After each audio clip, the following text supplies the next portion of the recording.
Hello, and welcome to Everything Remade, a podcast that I hope is about growth as much as it is about music. I'm Edie Quinn, and we have a great show lined up for you today. Before we get started, though, I'd like to remind you of our Patreon page at patreon.com/humanmachine. You can go there to support the show and read all kinds of zines, get music sneak peeks, and all kinds of other fun stuff. That's patreon.com/humanmachine.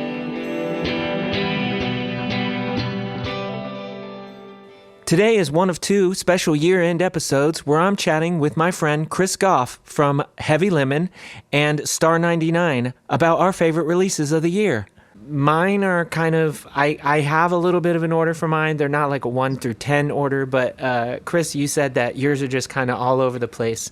Do you mind if I just go ahead and I'll sort of start with like, we'll just go back and forth. But Sure. I'll start with something that came out earlier in the year. And I did have Jeff from this band on the podcast earlier. It's the band Northeast Regional. Did you check out their 7-inch Fitness? I have not heard this yet. Okay. So I don't know if you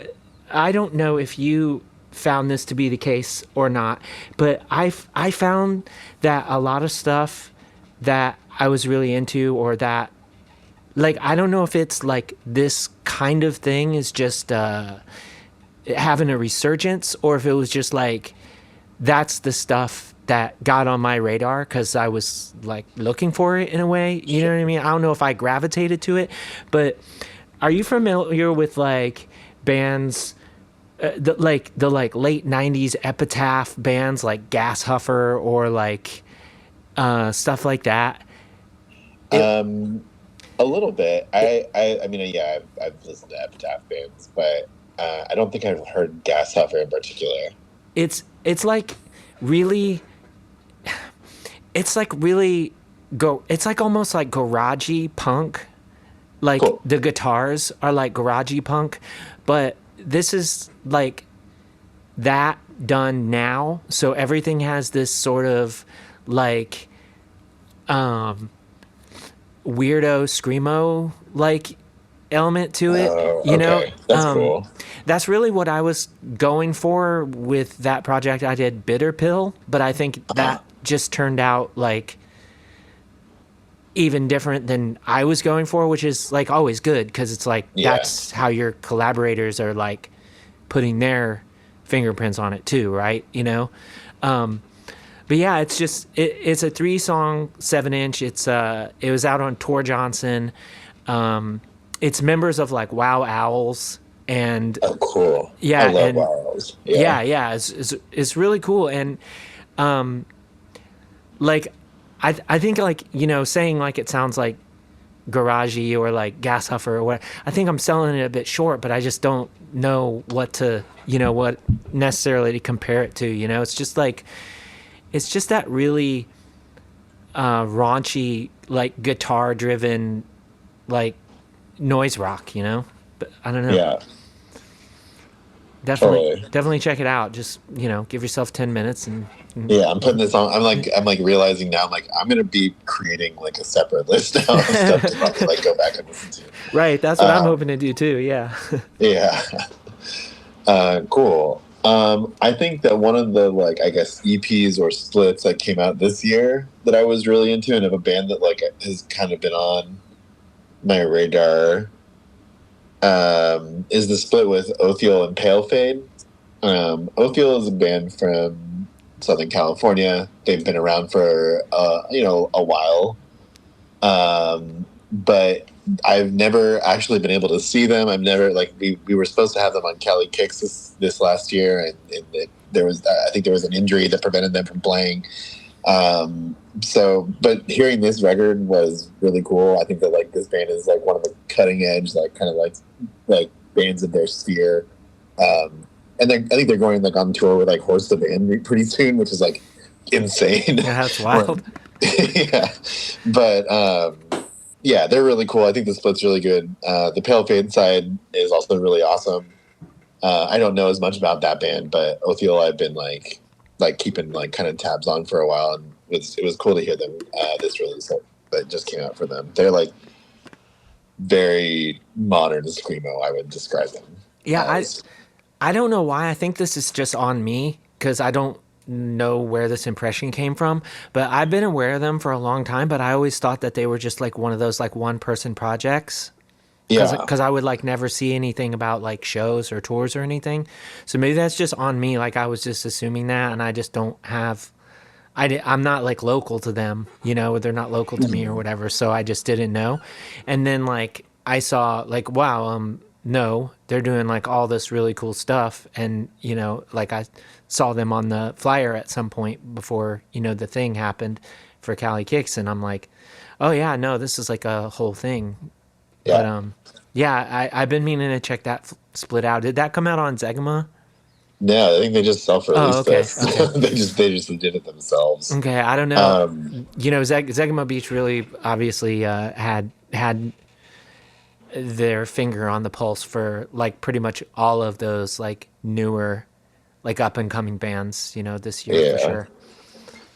yeah. The Southern California like screamo scene erupting has like, I think it has been good for bands like Oathiel who like have been around for a little while. Hmm.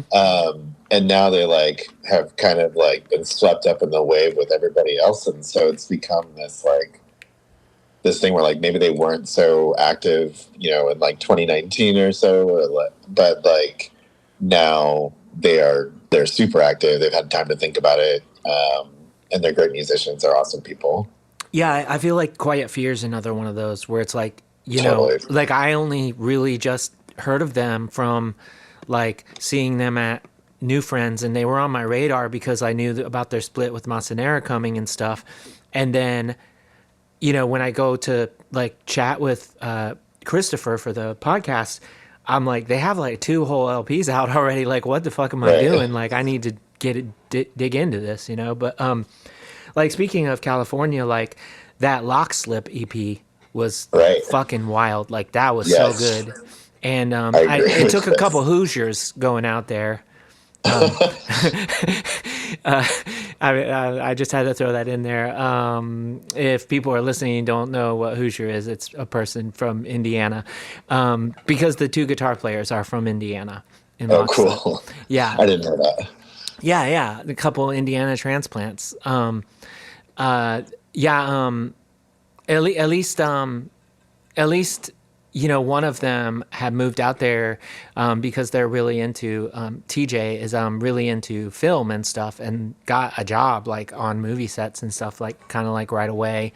And then you know all the strikes and stuff were happening. I think that I don't know what TJ's situation is now, but that's how some of them ended up out there. And then of course they got Sarah on vocals and like just fucking shreds. So like, Yeah.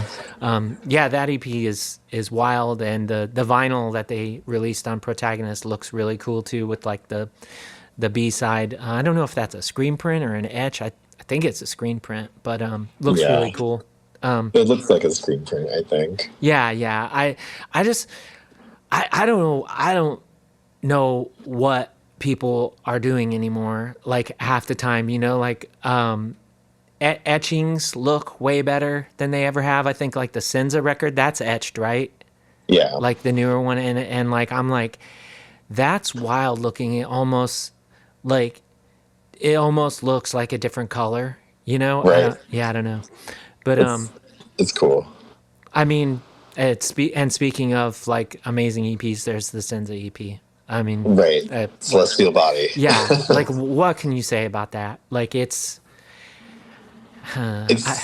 amazing. I mean, I think for a lot of people who have been fans of that band, I think that when that record came out, I think it, or you know, when Celestial Body was released, everybody was like, "Sweet, about time." But I just knowing them all personally, and like they're such awesome people and good friends. They've been sitting on this for a while. I know they're really excited about it just because they want to have new music to play. I got to see Sunset, I think, 2 or 3 times this last year. I helped them out with a show in San Jose with Nadir from Singapore. Um, and the new stuff just sounds so good. Like Celestial Bodies, like it just sounds heavier, like even like more. I think one of the things I told them after hearing it for the first time was just I love how evil everything feels on this record. It's there's like some real grit to it. Yeah. Yeah, it's awesome. Yeah, kudos to the Sense of People. Yeah, it's one of those things where the further away that you get from even a Worm Will Turn time wise, Right. you're like how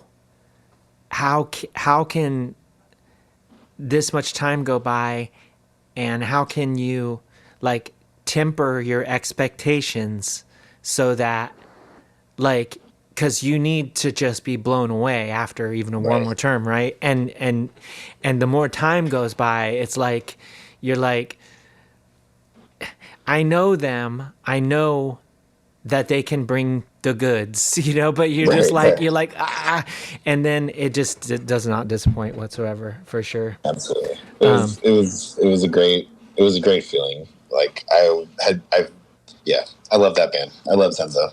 Oh yeah, for sure. And I said I wasn't gonna talk about anything that I helped release, but between before Celestial Body came out, and then the names of our friends EP, then Yes. I was like, yeah, no, that New Sins is gonna fucking rip.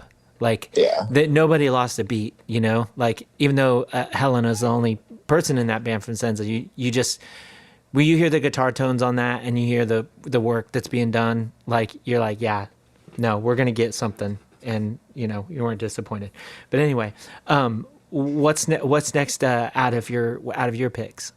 I mean, well, Names of Our Friends is actually on my list as well. Well, there you go. Um, Yeah, I, seeing this band. Okay, so I'm going to kind of talk about California Kicks a lot because a lot of the bands that are on my list are were I saw at Cali Kicks in a very like. And for people who don't know, California Kicks was this first DIY festival that we did. Me and three other people in the Bay Area, just DIY promoters, put together this fest for 2 days. It was actually like 5 days, like 5 different shows. But in July of 2024 in Oakland, we're going to do another one in 2025.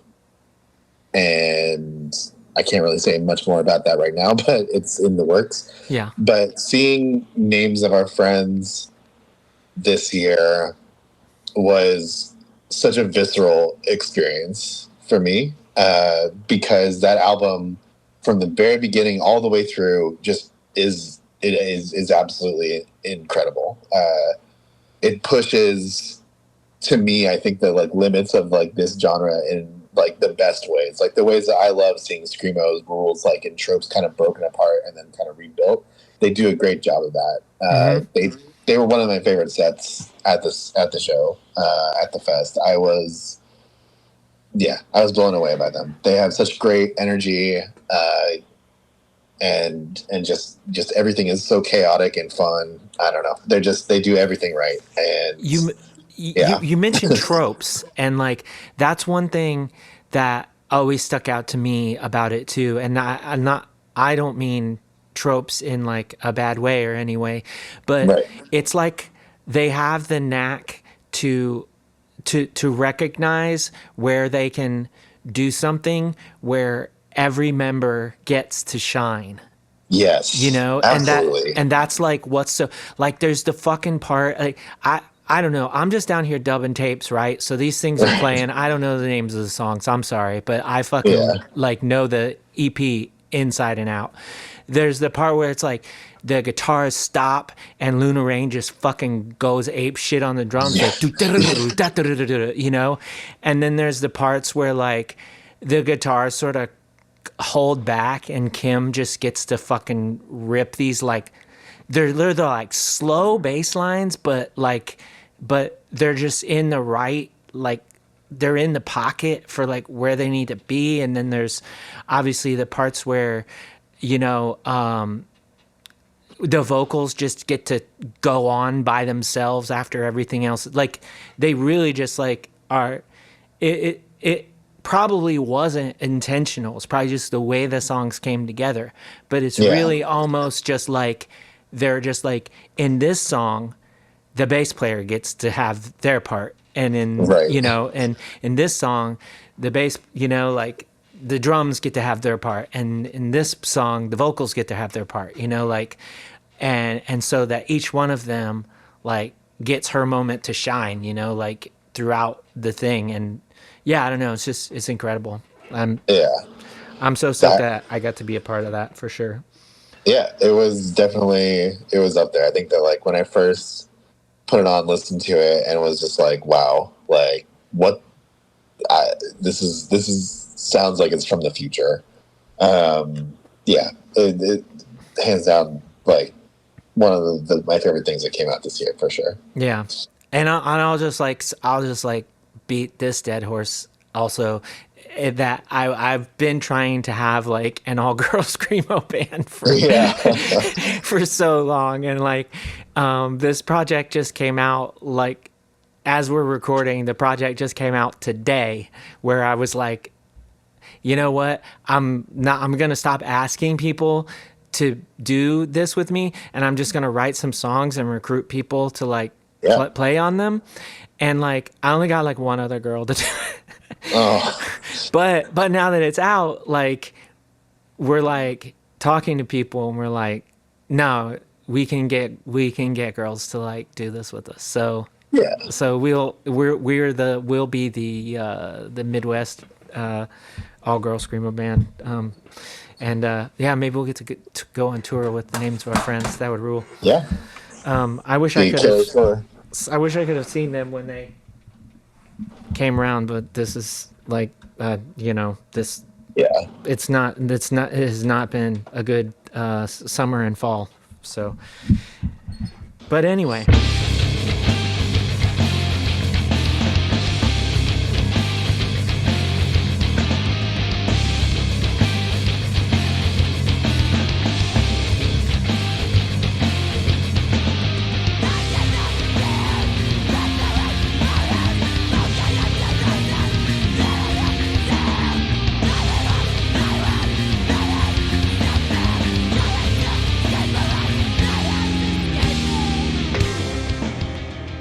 Since I brought up since I sort of brought up Kill Code, I didn't mention it by name, but I'll go ahead and say that one of the EPs that came out of nowhere for me, even though I knew like some people in this band were in middling and I knew who they were, that they hung us from power lines. Like Oh. that's where I first heard Lacey, who does vocals in Kill Code.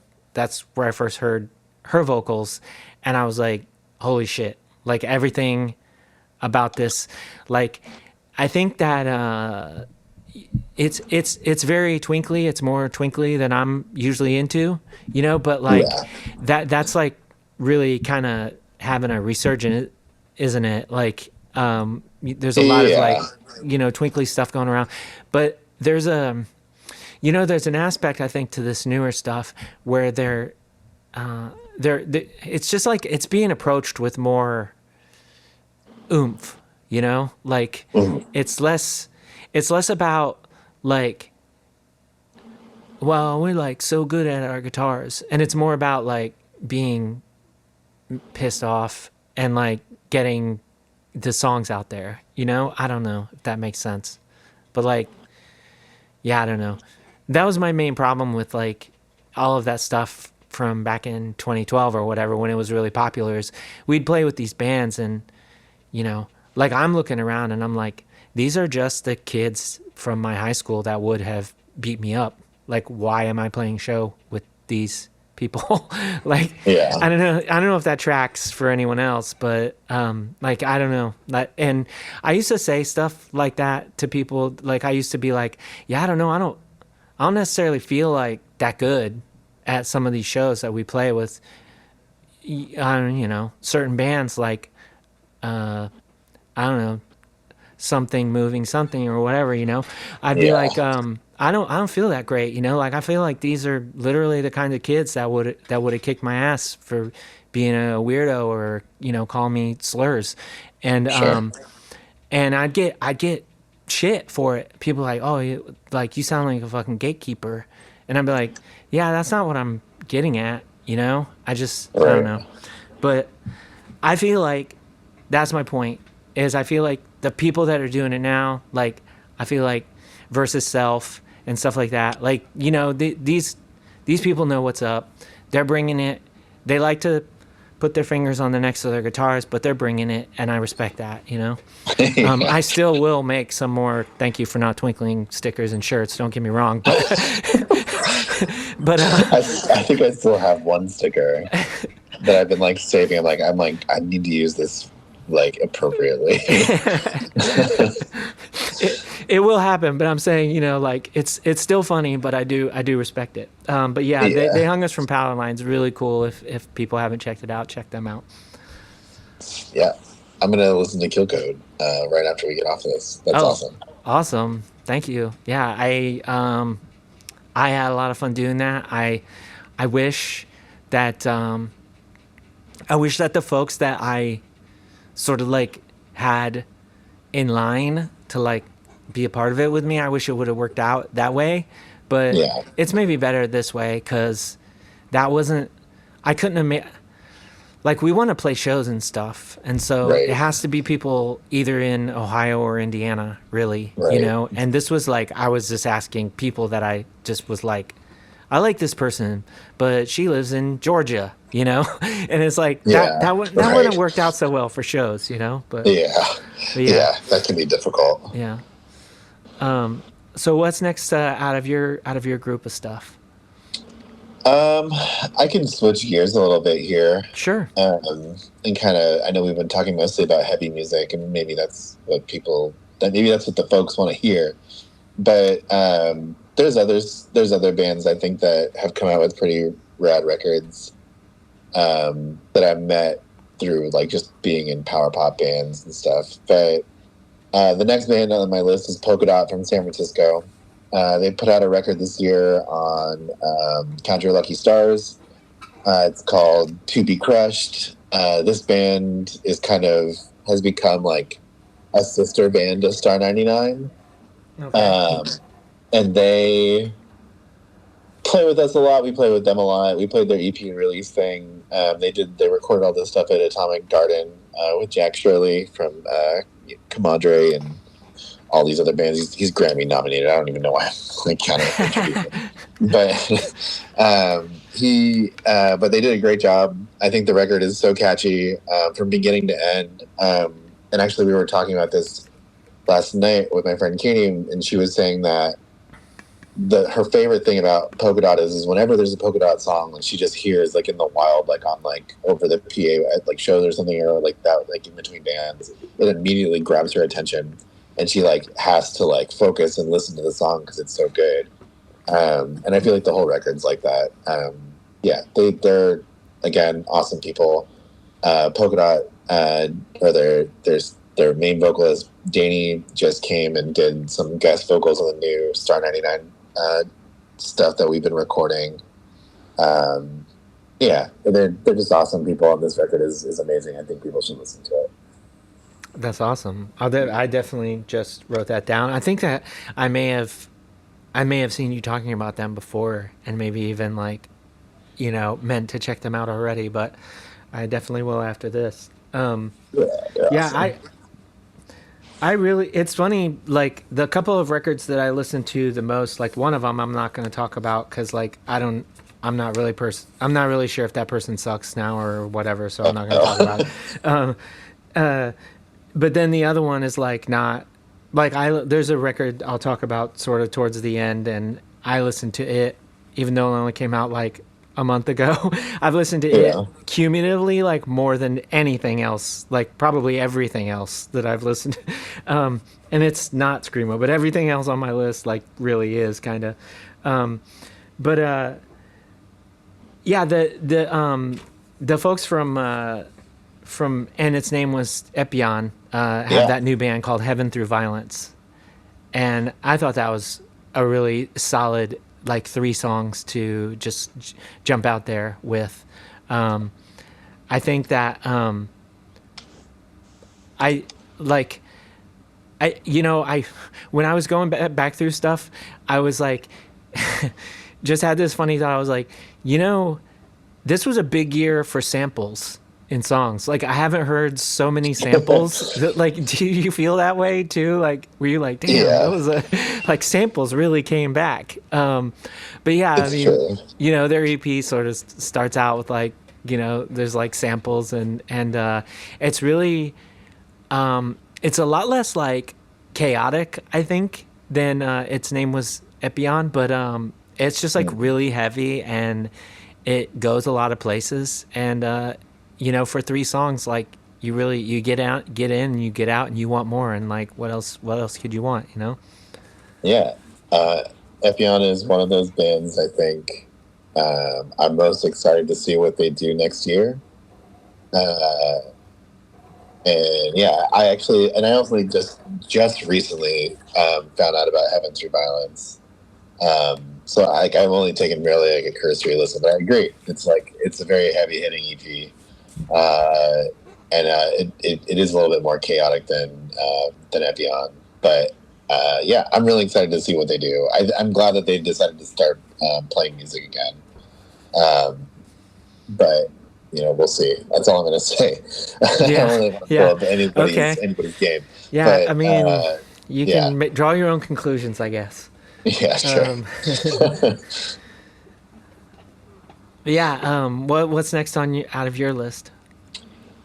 If I go back to screamo, I think that the Heavenly Blue EP, and I know, or not EP, LP, I was gonna say that's one of the longer ones out of all the stuff that I listed for right sure. Yeah, because that was off on of my list as well.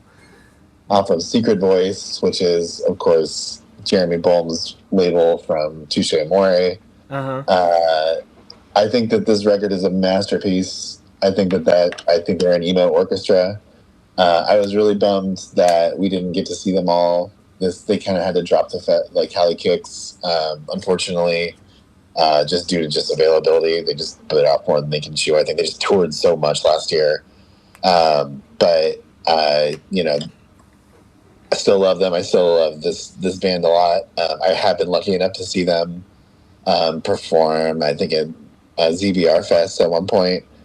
And yeah, they're awesome. They're great. This Yeah, record is so good from start to finish. It's definitely a journey, and I'm really proud of them for putting this all together. I know it must be really difficult getting like 7 or 8 people, however many people are in that band now, all together and like in moving in the right direction or moving in the same direction, right? mm-hmm. So yeah, I think we have the answer is definitely a good one to put on the list, just because they are. Yeah, it's one of the best screamo records I think has come out in a long time. For sure. I really enjoy it as well, and I think I sort of have harked on this before, but it is way more melodic than I was expecting for like a Yeah, 2 vocalist band. Like I was expecting just shrieking back and forth constantly with like blasts and just like all kinds of chaotic energy, but it's really melodic. And I think that the way that it's produced, where it's like nothing, there's like nothing that doesn't have like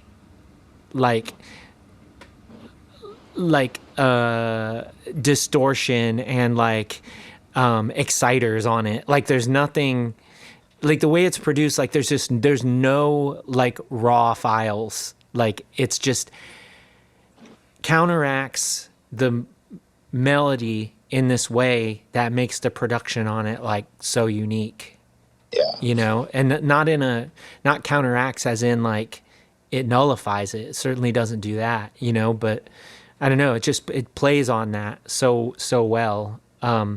But yeah, just like great record. It goes everywhere. Probably everyone that's listening to this already knows that, but but yeah, it still deserves to be talked about for sure. uh, I think the coolest thing about Heavenly Blue is, I was a pretty big youth novel fan, um, and I think it's cool to see the growth from that band to this band. It's not just like Heavenly Blue isn't just like Youth Novel 2.0, right? It's a completely different band.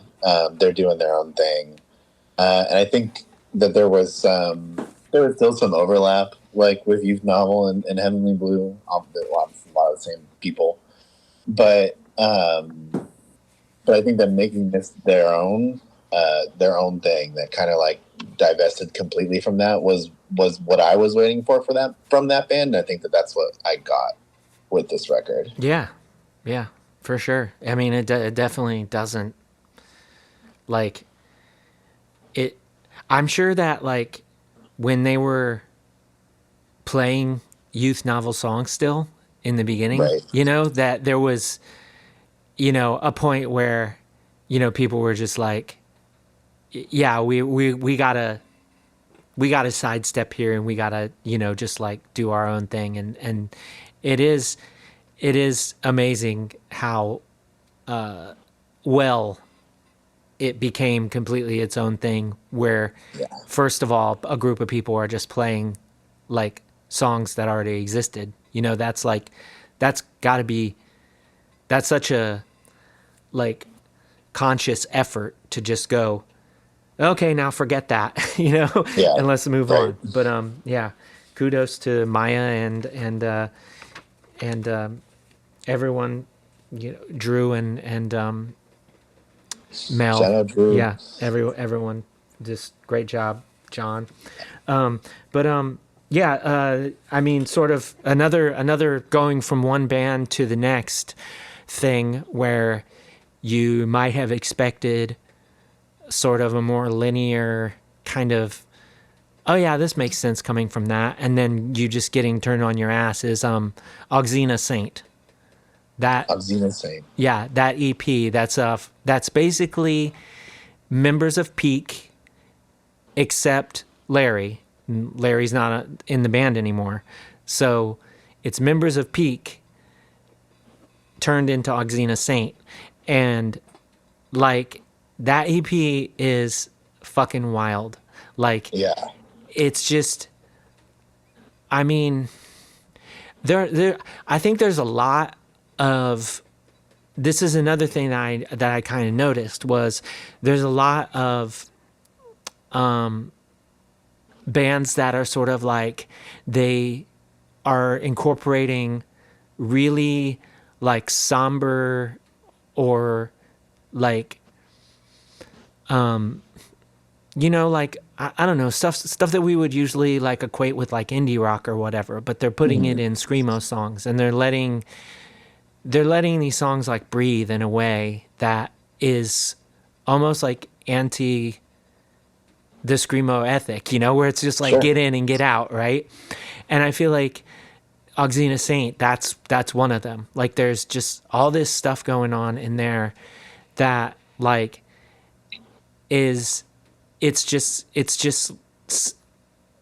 put, it's like the songwriters are just coming into the space and they're having these ideas and then they're just saying stop, like let's do something different. Sure. Like right in the middle of the song. And that's like the way I feel is especially like the song like Not to Waste, where it's just like out of nowhere there's just like these vocals that come in that are just like barking, yelling, you know, and you're just like, what the fuck? Like that's exactly what I needed to hear right now. Right. You know? I don't know. I just thought that EP was it's you know, when I was speaking to Joe about it, like, and Joe was saying how like, you know, they all think that there's such a focus in screamo music or like punk music on anger and sadness, you know, but Sure. there's all these other emotions that you can draw from for your songs. And that's something that really resonated with me because like, no matter if you think like all 300 Coma Regalia songs sound exactly the same, like, like there's not, that's not the, like sadness or anger is not the main emotion in Coma Regalia, you know, like love is. Right. And like one of our albums is called Only Love. But anyway, like so like hearing that It's and you being able to listen to the songs and point that out and being like, yeah, this is different. This is what, this is what they're going for. And not necessarily you don't know exactly what they're going for. Do you know what I'm saying though? yeah, This is I, different. I Like, do. I think that's one of the things I love about that the genre in general and the way that it's evolved. Right, you have bands like, I guess like I Hate Sex is a good example, like of like a band that like probably a lot of people know or are familiar with, mm-hmm, where they have these like such juxtapositions of dynamic, right? Some screaming vocals over like the most beautiful riff you've ever heard, mm-hmm. um, and I think Auxiena's Saint is. I think you're right. I think that they there is a lot of that, right? The subtlety of like real emo music. I can't believe I just said that. Is like Only from the is what DC makes it hardcore special. scene, and I don't know the copy pasta. Right, Sorry. right. It's like, no, you're right. But it is that feeling of like this is genuine music, and the only way you can make this is by expressing like those emotions in the way you can. And it's not always anger.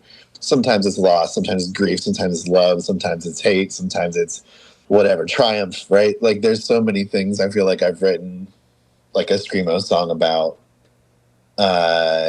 That it should never be contained to just like that one thing, Mm-hmm. and that's why I've been still listening. That's why I'm still doing this, right? That's why we still love these bands, like pretty much for our entire lives.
Well, before we switch over to your next one, since this relates, because the drummer is in Auxiena Saint, the Yeah. Aspartame finally released another EP, and it's fucking awesome.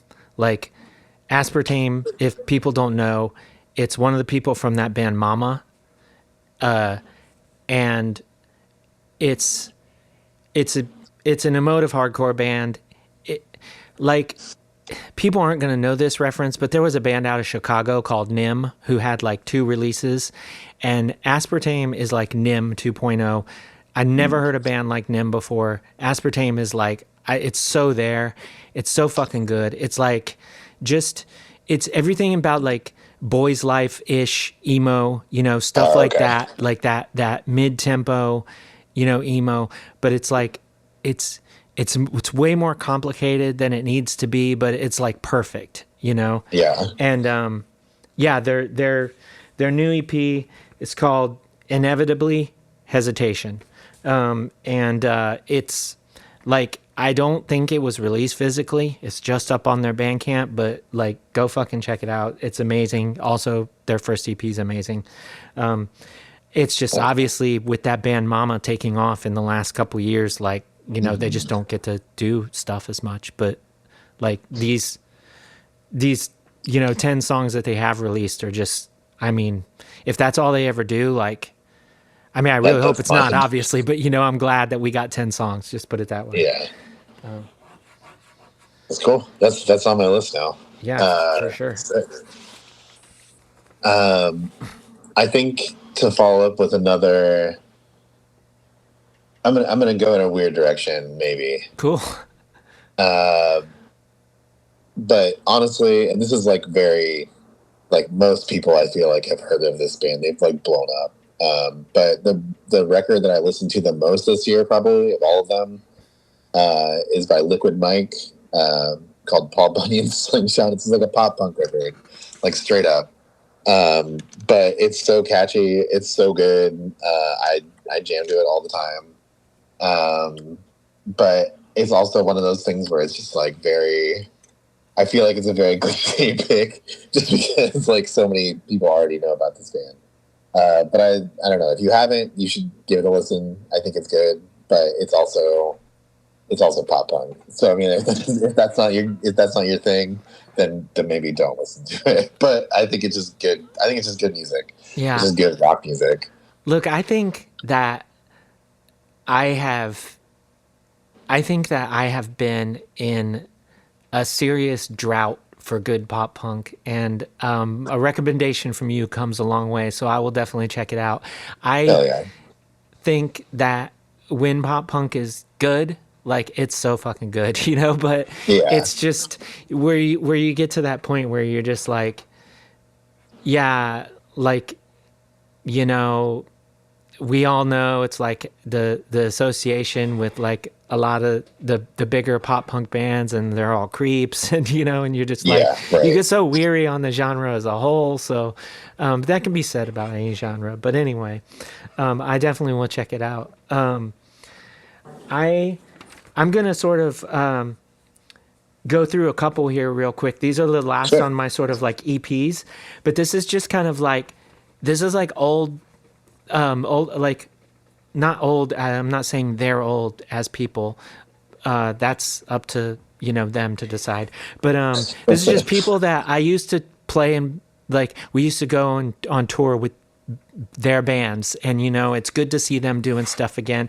First is Fatalist from Denver. That's the ex guitar player from Irakura slash Untold Want, who we had a split with. Fatalist fucking rips. It's like Reversal of Man, Combat Wounded Veteran, like for 2024. Nice. They have a 4-song EP. It's 4 songs in 4.5 minutes. You know what I mean? Like, Yeah, yeah. just go for it. Fatalist Denver Bandcamp. You'll find it. The other one is Depiction of Man. Depiction of Man. That's Ben, who used to be the synth player for Gas Up Your Hearse. I was one of the like live vocalists for Gas Up Your Hearse for an awful lot of shows for about a Yeah. year and a half, and got to play with Ben a lot. And then Ben moved to Seattle, and Depiction of Man, they dropped a 5-song EP in March, and they just dropped another 5-song EP in what was it, October? Yeah, October. So they put out 10 songs this year. It's awesome. It's Nice. fucking chuggy, chuggy, screamy, high pitched stuff. Depiction of Man. It's the first one's called Blade Demise, and the second one's self-titled. But yeah, just go Depiction of Man Bandcamp. You'll find it. What's next on your list? I mean, if I'm going in the direction of like poppy stuff, Whatever you like. It doesn't matter. there was a band that put out a record this year from San Francisco as well called Lunchbox. I guess they're not all from San Francisco, but this is I got to meet these folks a little bit earlier the year before, and they put a record out called Pop and Circumstance. Lunchbox has been around for like a million years, I guess. They played a lot with like softies, like back in the day and stuff like that. So like they are definitely a different generation, I think, than like you or I, but still out there, still doing their thing, still like putting these records out. So they put this record out earlier in May called Pop and Circumstance, and it's awesome. It's on Slumberland Records. From I don't know, from the beginning to the end, it's I think like a very like perfect like sort of like pop record. Very like I guess like mod adjacent is what you call it, mod rock kind of like thing. But they had like horns. They had this whole thing like when we got to host them in San Jose this year for their record release shows. So yeah, this is one of those bands that like I just like put on there. These songs are very like they're just great pop songs. That's all I can really say about it.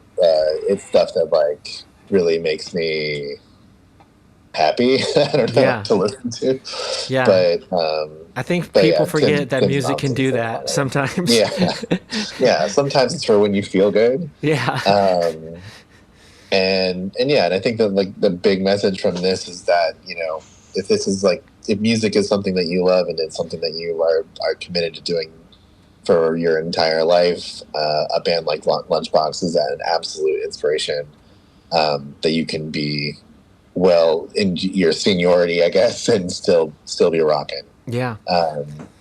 So yeah, go check out Lunchbox if you get a chance. Yeah. And like needless to say that their name tells you like what you're in for. You know, Yeah, like when you said Liquid Mike, I'm like, I don't know what's coming next. Like yeah, this could be cyber grind, you know, it could be yeah, literally anything, you know. But Lunchbox, when you say that, I'm like, yeah, okay, here we go. We know yeah, what's up. But yeah, yeah. I definitely wrote that one down too. So I've got three recommendations so far. I gotta dig into. Let's see. I I have sort of a few of them that are like more related. So I'm looking around. Um, yeah, Terry Green, Terry Yeah. Green. After I don't know. Like I helped release their first LP, and that was and now actually that I think about it, I don't even know if the one that I helped release was their first LP, but it was a long time ago. It was Yeah. like like when I lived at my old place, it was like pre when our basement got flooded. It was like a lifetime ago for me, you know, it feels like. So I don't know, was it like 7 years or something? It's And gotta be. Yeah. yeah, this new LP, it's phenomenal. It like I don't know. There's a way that they let their songs breathe that like I think I think a lot of bands would try stuff like this and I would tune out, but I don't.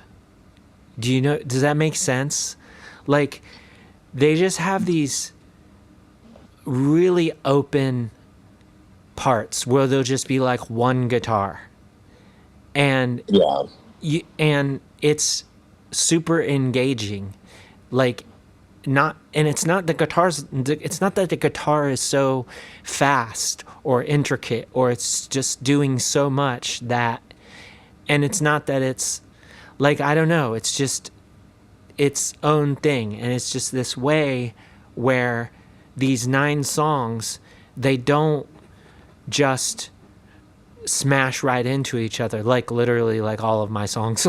You know what I mean? Right. Like, and they give the album this room to breathe, and when everything comes together it just makes everything so much more like intense without like, it doesn't have to be like it's just all blast or chaos or whatever, even though there is a bit of that as well, you know. Sure.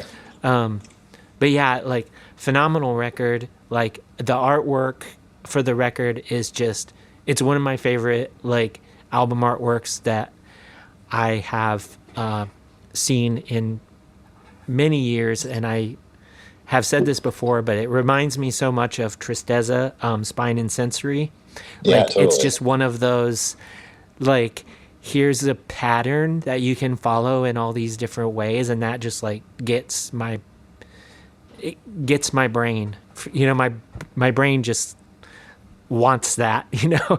And Yeah. yeah, I don't know, I just phenomenal record. Like love the people in the band a lot, and I hope that that everybody is talking about it and listening to it, and if you're not, you can still go do that now. Yeah. I think Terry Green's actually a really good example of like how modern screamo does deliver on all the things you just kind of touched on, right? This like full experience between having these really subtle dynamic parts versus like parts where there's just a lot of blast and it's just heavy, and you're getting that sort of everything. Like it's a well-rounded meal, right? It's something that gives you a little bit of everything, a little taste of everything, and not only that, each one of those things is executed perfectly.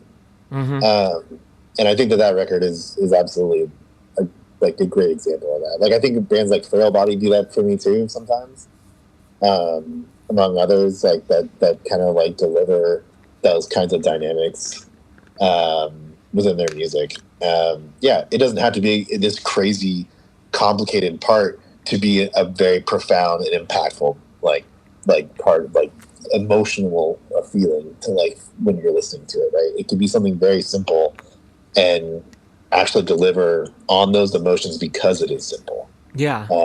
Yeah, that's honestly like how I feel about where modern screamo has gone. Is that that's more of what people are trying to accomplish rather than just execute it in a way of just like, yeah, here's a bunch of like discordant stuff and angry things and maybe a bunch of like screaming here and there, but you know, some real intention behind like what they're doing. Yeah.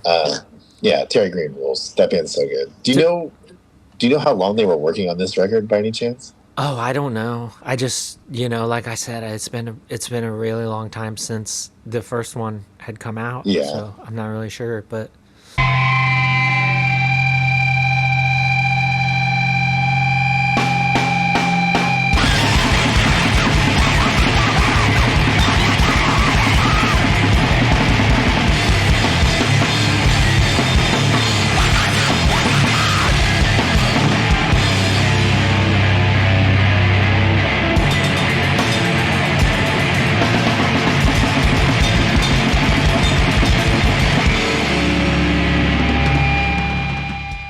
yeah, to go back to what you were sort of talking about, a weird like sort of comparison came to mind. It's like a lot of screamo bands sort of took what Fall of Ephrafa was doing, and we're like, but what if we like made it clean and less like doomy or sludgy?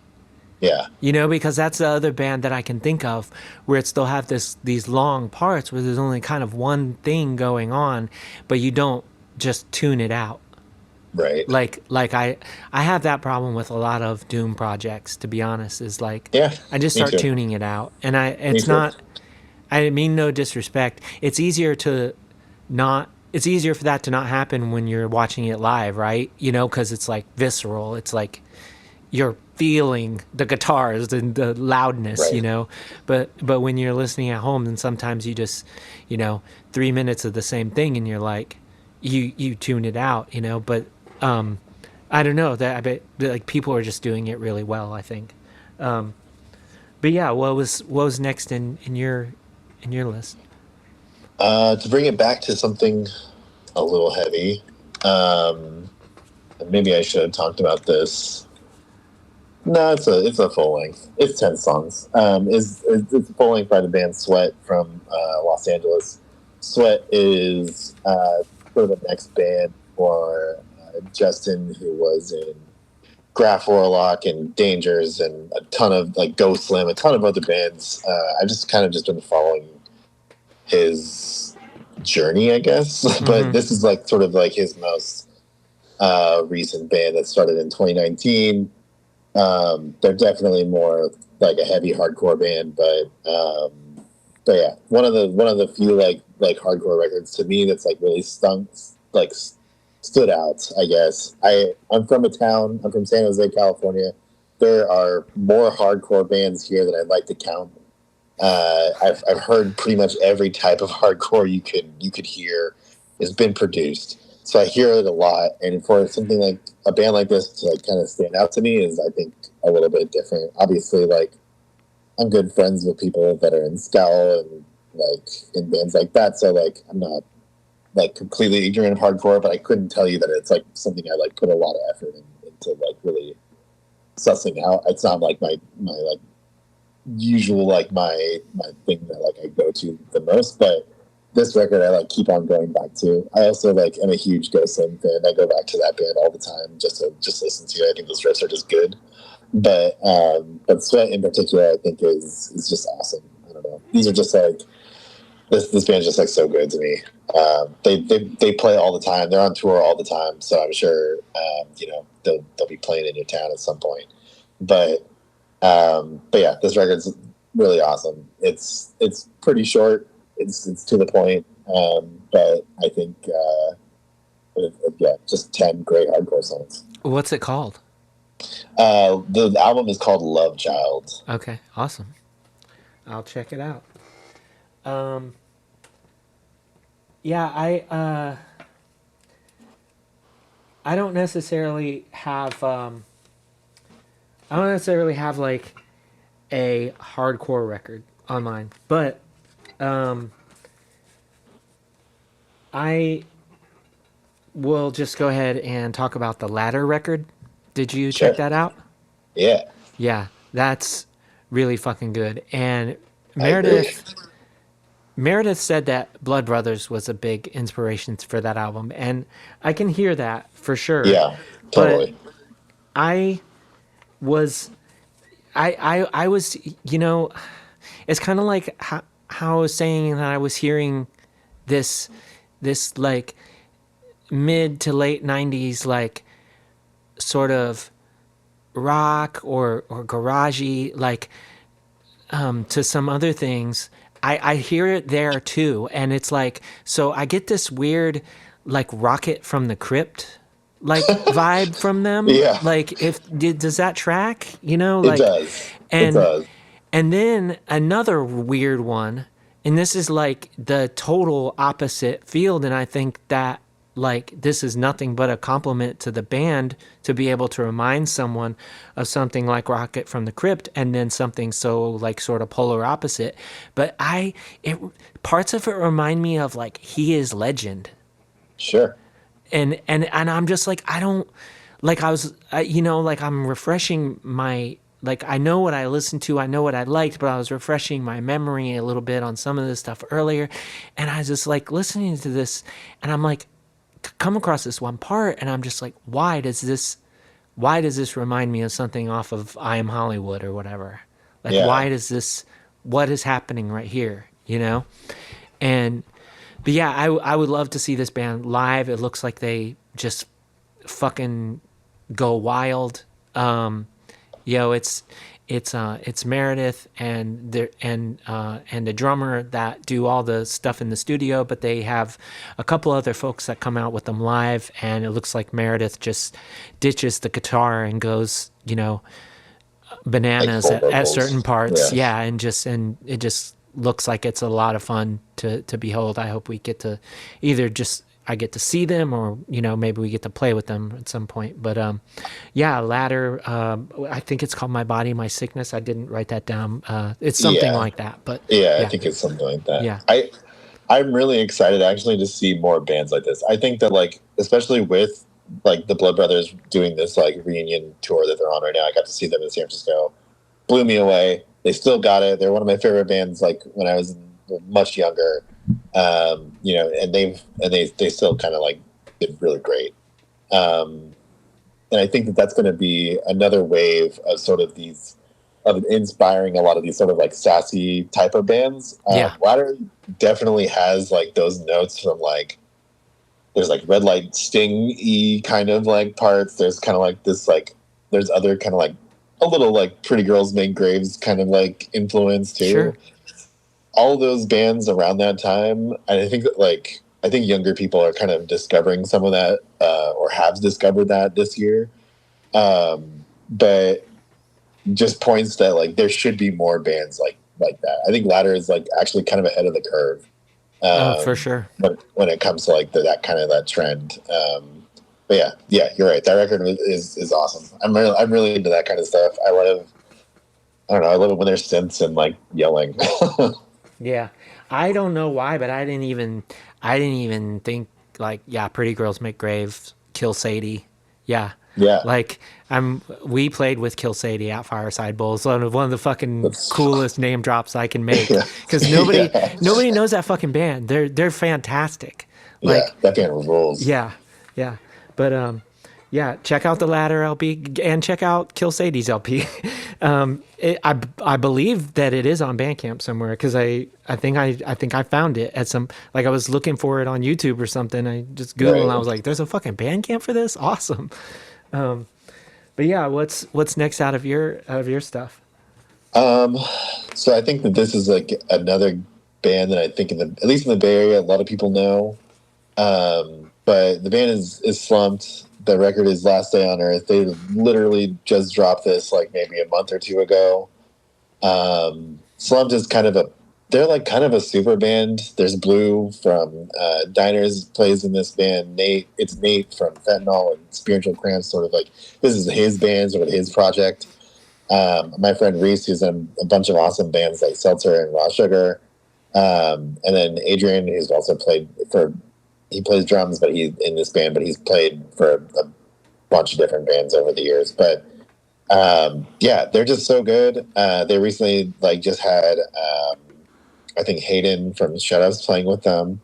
But we got to play their album release show in San Francisco. Star 99 did at Neck of the Woods, and it was during like probably like the worst storm the Bay Area had seen in like I don't know years and years, but we decided to rock anyway. But I was really grateful that Nate asked us to play. They're such a good band. The record's so good. It's definitely a power pop record. There's like some guitar solos in there. There's like a little bit of everything. But Nate's songwriting is amazing. His lyrics are great. Yeah, this is like one of those other records that like has sort of taken over. I like start my day listening to the Slumped record. It's kind of how it goes. Awesome. So yeah, I think that more people should check them out. It's yeah, they're awesome. Slumped is so sick. Awesome. Yeah, and, this is going in a different direction again, but it's something that I just sort of started listening to recently. Like I don't even remember how I found it, but this band out of Austin, Texas called Rose Ceremony, and they have an LP called Iteration 2. And it was released in September. I like just started listening to it like a couple weeks ago, but it's wild. Specifically in Texas, it seems like there's a real resurgence of there's bands that like it seems like a lot of these bands found those mid 2000s bands like Emery and Silverstein and stuff like that, but they play with like real there I go, I'm sounding but they play with like they play genuine screamo shows. They're on Sure. they're on the level, right? Like Yeah. but it's like they were introduced to this stuff via the bands that are bigger that play to 2,000 people or 5,000 people, or I don't even know, 10. I don't have a gauge for this because, like, some of my friends are in Hawthorne Heights and they'll play in my town and invite me and I'll go and there will be 500 people there. But then Right. I'll see on Instagram they're playing to like, it looks like tens of thousands, so I don't have a gauge for this, but you know what I'm saying? Like, Yeah, it's like totally. they came in via Silverstein and Emery and what, like, I can't remember some of the more dramatic bands that, I mean, it's like I enjoyed it, you know what I mean? But I recognize that it's different than what we do, right? Yeah. But it's like these bands take that and you just approach it in a way that's more down to what we're doing. And this Rose Ceremony band, like, this is absolutely that. I mean, there's parts of it that remind me of like Branston, like where it's like, you're just like, okay, so this is just like clean, like mid-tempo emo with like screaming, right?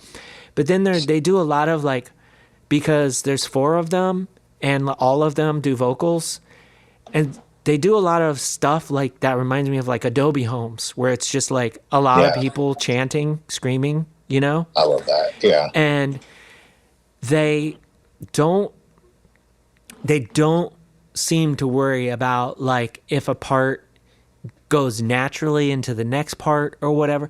Like it's just all over the place in like a really good way. And like the one of the big things from the LP that it really impressed me as a guitar player, is now on the LP it says that there's a standalone vocalist and there's one guitar player, there's a bass player, and there's a drummer, and all 4 of them do vocals. In the live shots, it seems like there's 2 people playing guitars. Maybe the vocalist started playing guitar as or well at something. shows, Yeah, but that was like after they recorded the LP. Not sure.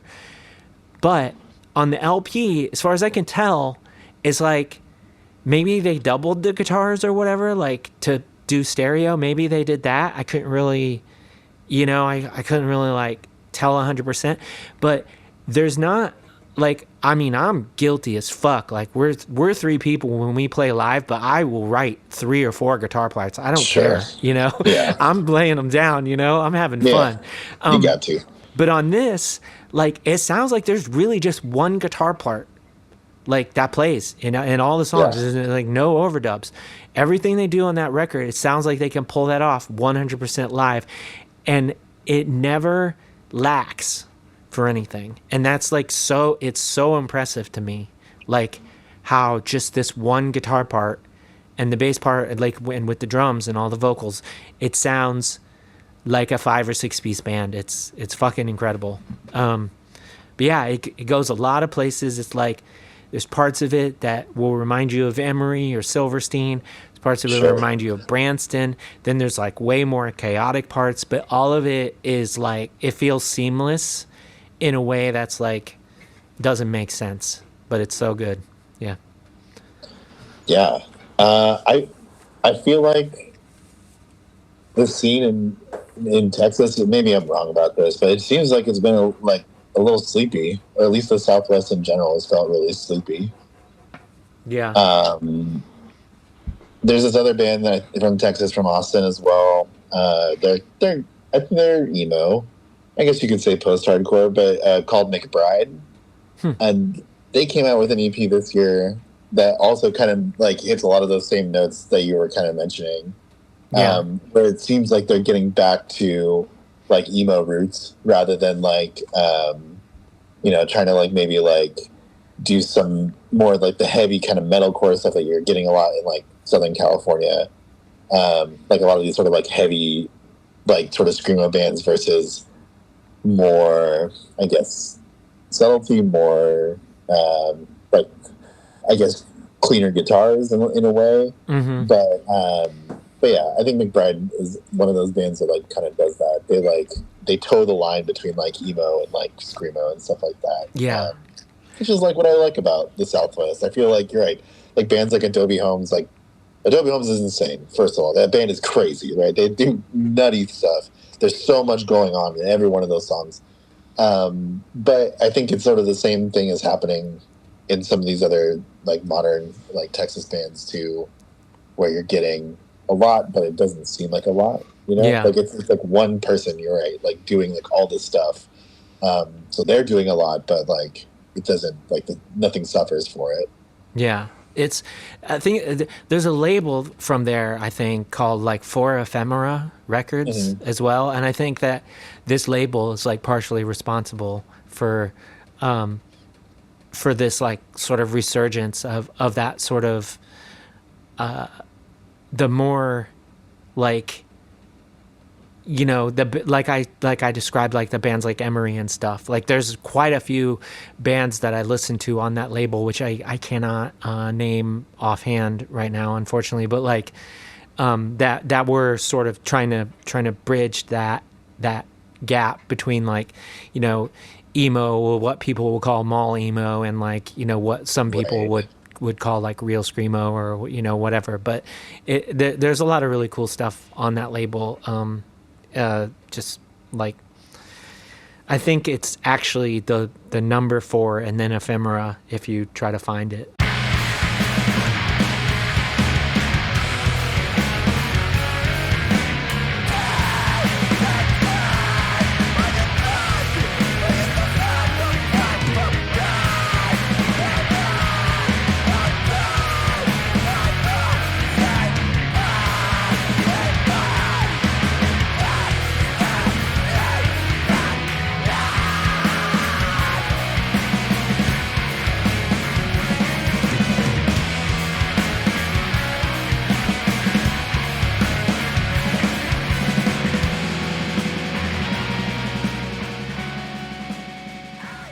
What were you going to talk about next? I'm almost at the bottom of my list at this point. Okay. But I think the only other record that I would really want to talk about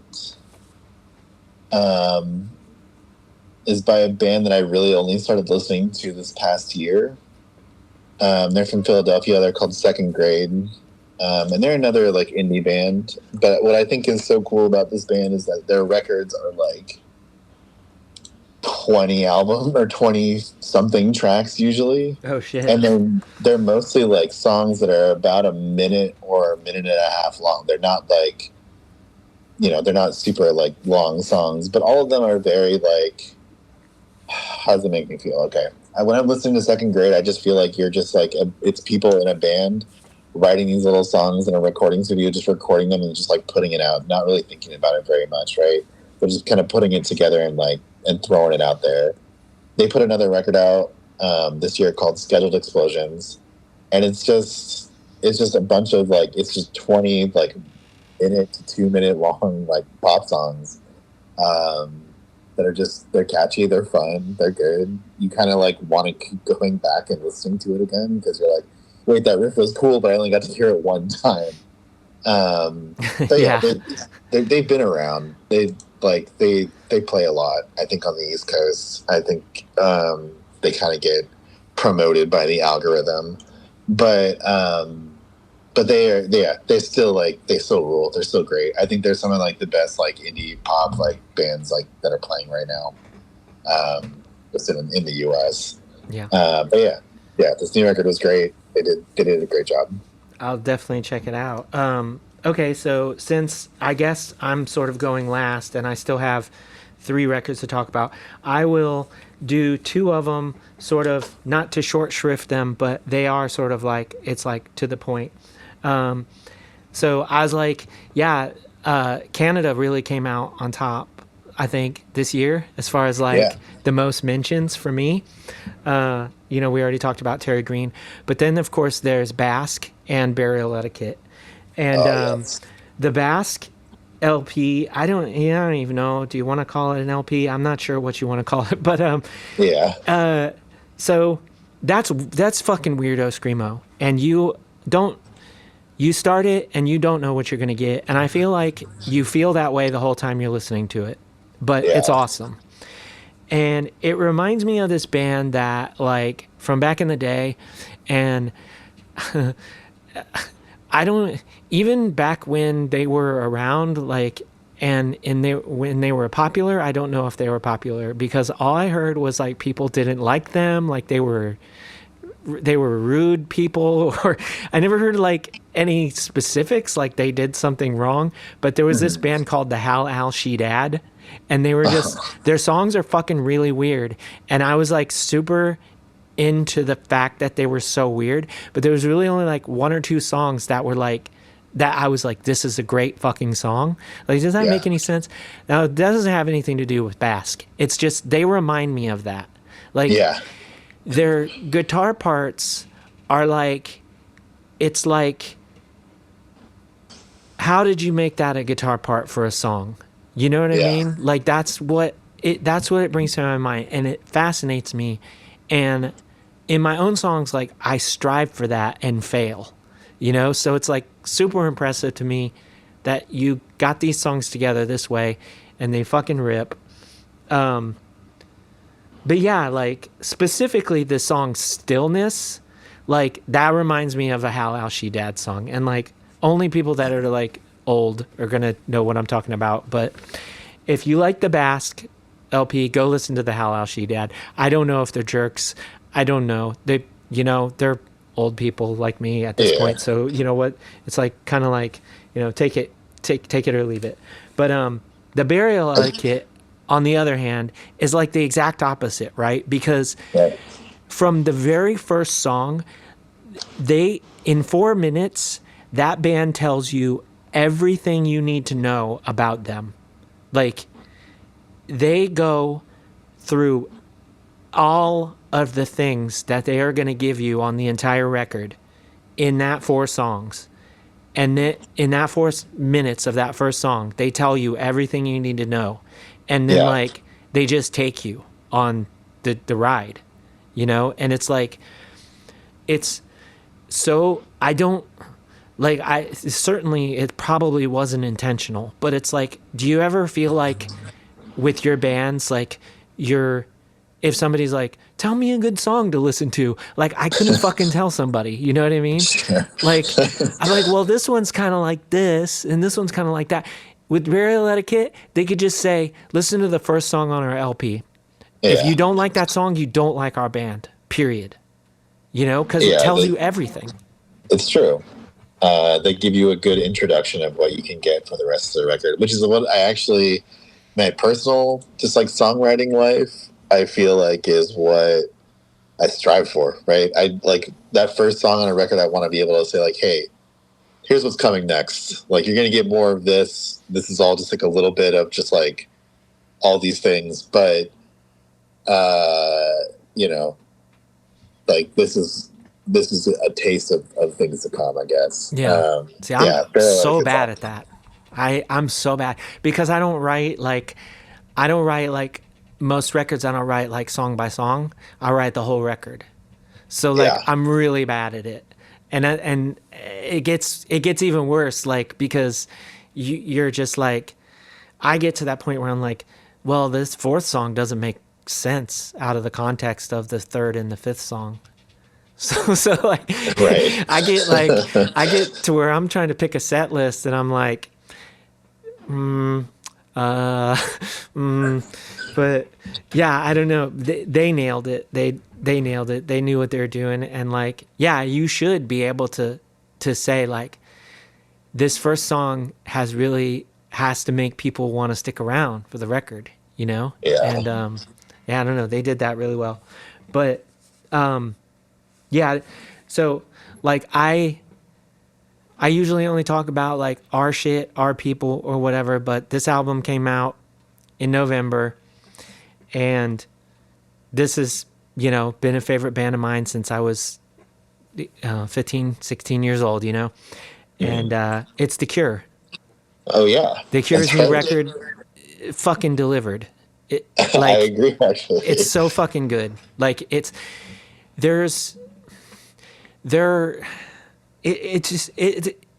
impossible to me how that album lived up to what I was expecting and surpassed it. It's impossible to me that that's a thing that actually happened.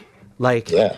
But it's just like, the first song, like you got to let the first song like happen. You know what I mean? But then once you're into the second song, you're like, this is everything that I've ever loved about The Cure. Like this fucking piano, the vocals, like, and it just goes from there. And it's like almost they just touch on the different eras of the band, except like there's no really poppy songs, like there's not that. Yeah, but right.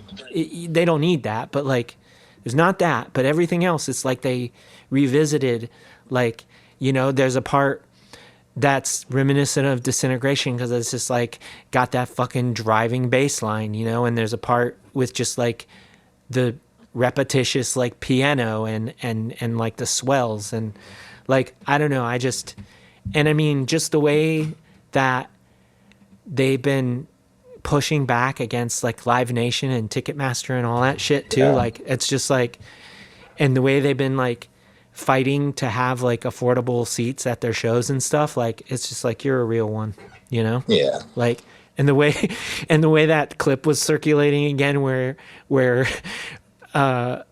Uncle Robert was talking about he would fucking tell someone to go fuck themselves if they tried to knight him.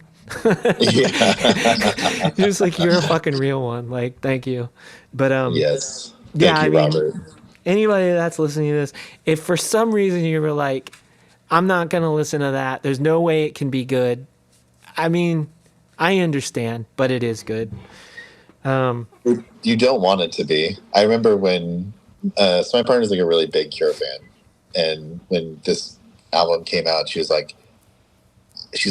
didn't want it to be good, right? She like was like, she's like, I'm actually surprised at how much I like it, and I was like, really? And so we listened to it together, and I was like, yeah, it's just a good record. It's not like this band ever like stopped. It would have been different, right? I think if they had tried to give in to like pressure or whatever and like write some of these other like really poppy songs that maybe like are really that they're known for, right? That style. But the fact that they could just go in and still write and perform music that's just very much just them, just shows, sticking to that, whatever the genuine output that comes out is, it's going to be your best bet more than anything. Yeah. To get a good record. The Cure is a great example of sticking to your, I guess, to your soul. I don't know. Yeah. Yeah, for sure. Well, before we started, I said that we were going to start with me asking what you've been up to, Yeah. but then I got nervous and I just started rambling. So we skipped that part. So, yeah, you mentioned a little bit ago that you had someone come and do some work on some new Star 99 recordings. So, That's right. tell us about that. What have you been recording for, and when might people be able to expect some new stuff from Star 99?